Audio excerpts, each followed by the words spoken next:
नमस्कार, ABP news पर हाजिर हूं मैं रोमाना इसार खान।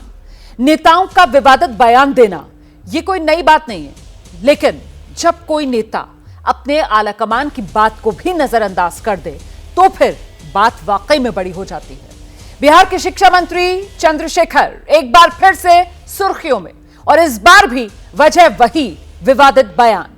रामचरितमानस को लेकर चंद्रशेखर ने फिर से ऐसी बात कह दी जिसने बिहार से लेकर दिल्ली तक सियासी महाभारत की नई शुरुआत कर दी। दरअसल बिहार के शिक्षा मंत्री चंद्रशेखर के निशाने पर इस बार भी वही धर्म ग्रंथ रामचरितमानस ही है। इस बार उन्होंने इस धर्म ग्रंथ की तुलना पोटेशियम साइनाइड से कर दी, मतलब जहर से कर दी। 14 सितंबर को पटना को हिंदी दिवस को लेकर कार्यक्रम आयोजित हुआ और यहां शिक्षा मंत्री ने रामचरितमानस को लेकर ऐसा बयान दिया जिसकी वजह से अब विवादों में है वो। चंद्रशेखर कह रहे हैं कि 55 तरह का व्यंजन परोस दिया जाए और उसमें पोटेशियम साइनाइड मिला दी जाए तो फिर क्या होगा। और हिंदू धर्म ग्रंथ का हाल कुछ ऐसा ही है। पोटेशियम साइनाइड जो कि एक तरह का जहर होता है जो सांस लेने में दिक्कत पैदा करता है, यानी बिहार के शिक्षा मंत्री की नजर में रामचरितमानस जहर है। हालांकि चंद्रशेखर ने जैसे ही रामचरितमानस की तुलना पोटेशियम साइनाइड से की, बीजेपी नेताओं ने उन पर हमले तेज कर दिए हैं।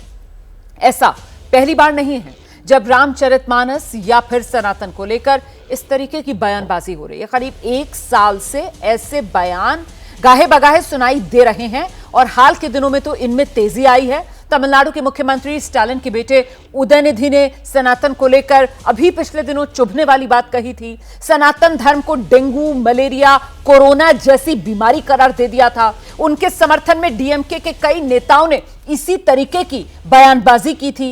ये नेता जानते हैं कि उनके बयान का समाज में एक बड़ा असर होगा और यही वजह कि अपने बयानों पर लगातार तर्क भी देते हैं। उत्तर प्रदेश में समाजवादी पार्टी के नेता हैं स्वामी प्रसाद मौर्य। वो भी अक्सर रामचरितमानस विरोधी बयान देते रहे, लेकिन अब उन्होंने सनातन की तारीफ की है। हालांकि अभी भी रामचरितमानस के विरोध में हैं। स्वामी प्रसाद मौर्य कह रहे हैं सनातन था, है और रहेगा, लेकिन जाति व्यवस्था मानवता के लिए अभिशाप और कैंसर से भी खतरनाक बीमारी है। तो सनातन के मुद्दे पर सभी की अपनी अपनी सोच है, अपने अपने वोट बैंक की चिंता भी नजर आती है। इस विवाद पर कल प्रधानमंत्री नरेंद्र मोदी ने पहली बार सार्वजनिक मंच से खुलकर अपनी बात रखी। जनसभा का मंच था और उसके जरिए प्रधानमंत्री नरेंद्र मोदी की तरफ से मध्य प्रदेश के बीना में सनातन के मुद्दे पर इंडिया गठबंधन पर जोरदार हमला बोला गया। प्रधानमंत्री ने कहा इस गठबंधन की रणनीति ही भारत की संस्कृति पर हमला करने की है, भारत के विचारों को तबाह करने की है। तो अब ऐसे में सवाल यह है, आखिर इस तरीके के मुद्दों की सियासत में कितनी जरूरत है? क्योंकि एक तरफ विपक्षी दल के नेता सरकार पर मुद्दों से ध्यान भटकाने का आरोप लगाते हैं और दूसरी तरफ खुद वही विपक्षी दल के नेता ऐसे बयान देते हैं जिसकी वजह से इस तरीके के विवाद खड़े होते हैं। तो आज का सबसे बड़ा सवाल यही है, भूले महंगाई, बेरोजगारी, इंडिया गठबंधन की आखिर ये कैसी लाचारी? इसी मुद्दे को लेकर चर्चा करेंगे, लेकिन पहले देख लीजिए जरा आज के मुद्दे पर सियासी वार पलटवार।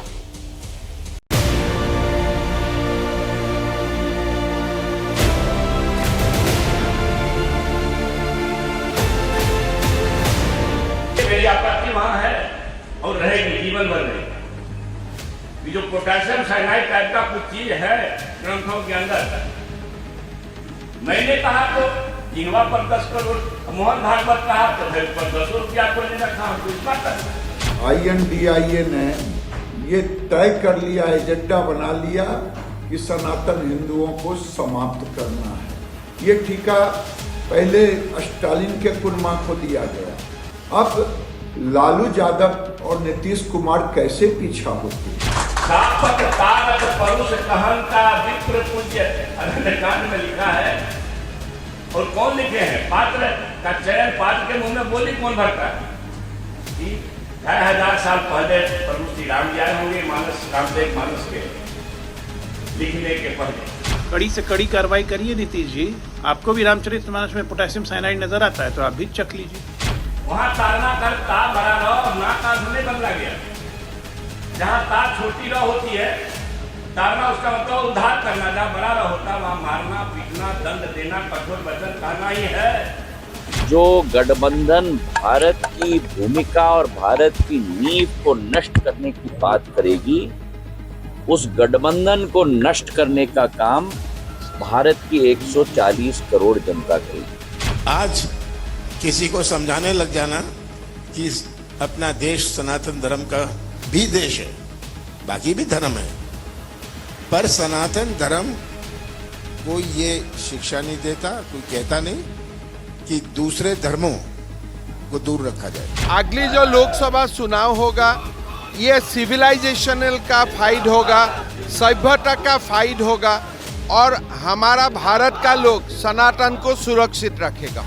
हम सर्वधर्म संभाव में विश्वास रखते हैं। हमारा जो राजनीति का जो हमारा दायरा है उसमें 140 करोड़ लोग आते हैं।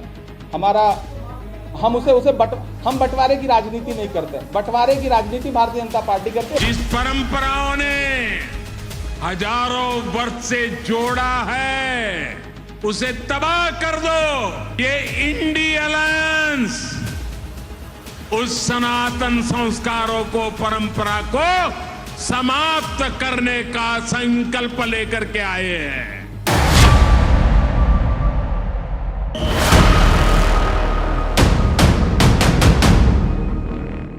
जैसे ही घड़ी का काटा दोपहर 2:30 पे आए, बबीता जी का दिल सास बहू साजिश के लिए मचल जाए। और ये है इनकी बहू, पूरे दिन ऑफिस की टेंशन हो जाए गॉन जब ये करें अपना फेवरेट शो फ्री टाइम पे ऑन। इनकी तरह आप भी देखें अपना फेवरेट शो अपने टाइम पर और डाउनलोड कीजिए एबीपी लाइव ऐप अपने स्मार्ट टीवी पर।